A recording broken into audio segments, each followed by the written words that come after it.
E em Ribeirão, os gastos da Câmara com assessores de vereadores que fazem parte de comissões viraram mais uma vez foco de polêmica. Eles recebem um valor extra no salário porque integram esses grupos de trabalho. O vereador Boni é um dos legisladores que se posicionaram contra o pagamento extra para os funcionários comissionados que integram as comissões da Câmara de Ribeirão. O incremento no salário varia entre 10% e 20%. Ele é legal, a lei permite.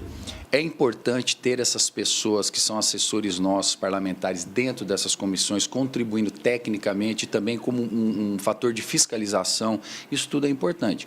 Agora, eu deixo bem claro que é uma opinião minha, do Boni, que eu, particularmente, eu sou contra a pessoa ter esse bônus no salário.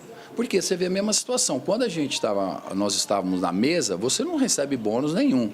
E a responsabilidade é muito grande. Por quê? Porque isso acho que faz parte dentro dos seus deveres aqui dentro dessa Casa Legislativa. Assim como eu vejo também os assessores, se tem a possibilidade dele participar das comissões, ele tem que participar sim, mas no meu entender, não de forma remunerada. Hoje, 11 comissionados recebem entre R$ 1.400 e R$ 1.500 a mais no salário do mês por integrarem comissões da Câmara. Por ano, dá quase R$ 200 mil tirados do orçamento do Legislativo. Não há necessidade de colocar um extra. Se a pessoa quer ajudar, ela pode ajudar de forma voluntária. Esse extra aí, na nossa opinião, nós já chegamos a essa conclusão no ano passado, no final do ano passado, vem onerando sim os cofres públicos. Eu vejo que é o momento de se repensar e poder aí tomar uma atitude imediata, concreta e economizar aí mais de R$ 200 mil por ano para os cofres públicos. Já o atual presidente da Câmara destaca a responsabilidade que os colaboradores têm quando atuam nas comissões. Esses comissionados, ele acompanha todo o processo de uma licitação, o processo de compra. E ali ele avaliza, ele coloca a assinatura dele. Isso é uma responsabilidade muito grande para o comissionado que faz isso. E deixar uma coisa bem clara para os telespectadores que estão nos assistindo. Nós tivemos o cuidado de manter a maioria dos comissionados da mesa do ano passado, porque a gente percebe que as comissões funcionaram de forma positiva, até porque nós não tivemos apontamento em compras e licitações. Essa forma de gratificação para os comissionados não é de agora e nada foi feito até hoje para mudar a situação. Segundo o advogado, os pagamentos são previstos em lei, mas o caso é imoral e fere a transparência da Câmara. Então é um absurdo o cidadão que já está recebendo um salário como comissionado ter um acréscimo aí de no mínimo R$ 1.400 para poder participar de uma comissão.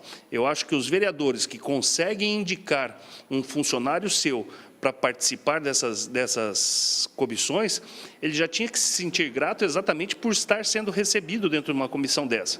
Né? O assessor ali, no caso, ele é representante do vereador e não deveria ter mais esse aditivo que depois isso acaba se incorporando no salário e vai gerar esses gastos que a gente tem notícia toda hora da Câmara. E o cientista político lembra bem que os que integram as comissões fazem parte do bloco dos 15 e que isso representa bem a situação da Câmara hoje dividida. O lado negativo dessa divisão da Câmara seria se essa divisão saísse da esfera somente do Legislativo. Né? Se um desses blocos, principalmente o que compõe a maioria, que é o dos 15, se aliasse ao Poder Executivo e, novamente, como o Ribeirão já viveu isso, se tornasse uma chancelaria do Poder Executivo em Ribeirão Preto. E isso sim traria um grande e enorme prejuízo para a população de Ribeirão Preto. A Câmara está dividida em duas facções, em duas vertentes, né? Os 12 vereadores que são a oposição e os 15 que se intitulam como situação. Isso é muito ruim. Isso mostra que o Legislativo está quebrado mais uma vez dentro de Ribeirão Preto, né? E quando você tem um Legislativo dividido, ele fica fraco, ele fiscaliza mal e age de forma incorreta, como é esse caso. Gislene Lopes para o Jornal da Clube. Ela está ao vivo e agora tem mais informações para a gente. Gislene. Puxa, um assunto polêmico esse. Quem fala mais com a gente é o advogado Juarez Alves de Lima Júnior. Doutor, tem justificativa aceitável para dar bônus aos comissionados? Boa tarde. Boa tarde, Gislene. Boa tarde a todos que assistem ao Jornal da Clube. A polêmica gira em torno da condição em que tudo isso é arquitetado e manipulado perante a Câmara Municipal e perante todos os órgãos da administração como um todo. Então, falando agora como munícipe, como aquele que necessita do serviço público, sobretudo de saúde, de educação e segurança, que fala e observa que um gasto a mais de R$200 mil, eu não encontro aí uma justificativa plausível. Lamentavelmente, muito se confunde o que é legal daquilo que é moral ou imoral. O comissionado ele já recebe bem pelo serviço prestado. O fato de integrar esta ou aquela comissão não o faz detentor de um bônus a mais, que isso pode até duplicar a sua verba salarial.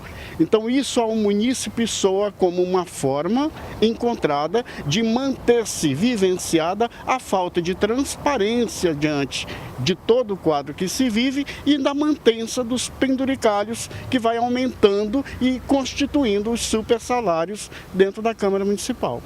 Doutor, assim a Câmara anda na contramão? Sem dúvida alguma, à medida em que hoje, mais do que nunca, a sociedade prima por transparência, o fato da Câmara Municipal não cumprir efetivamente com aquilo que ela se comprometera de tornar-se mais transparente, mais serena na condução, sobretudo, do erário e do dinheiro público, promover esse tipo de conduta é, de fato, andar na contramão da vontade da sociedade. Doutor, lembrando que a Casa de Leis passou por mudanças após o escândalo da Sevandija, né? E esse bônus chama atenção. Volta-se àquela velha tecla, né? A velha política, ela é um ranço que é difícil de separar daquilo que se aspira de novo. O que era novo tornou-se velho. Então, a bem da verdade, o que a Câmara Municipal hoje está aplicando é exatamente a velha política, né, do benefício de um em detrimento de uma sociedade. Doutor, alguns vereadores analisam o bônus como um bom investimento no trabalho deles, né, dos assessores. Essa não deveria ser uma avaliação da população? Sem dúvida alguma e primordialmente, no contexto desta avaliação dos edis, entendo como equivocado. Porque o fato de assumir uma função pública já leva aquele que assim o assume exercer com denodo e com zelo a função para a qual ele está ali nomeado e recebe, evidentemente, na forma proporcional ao serviço prestado. Ok, doutor, muito obrigada pela sua participação no Jornal da Clube. E daqui a pouco a gente volta com outras informações. É com você, Pucci. Obrigado, Gislene.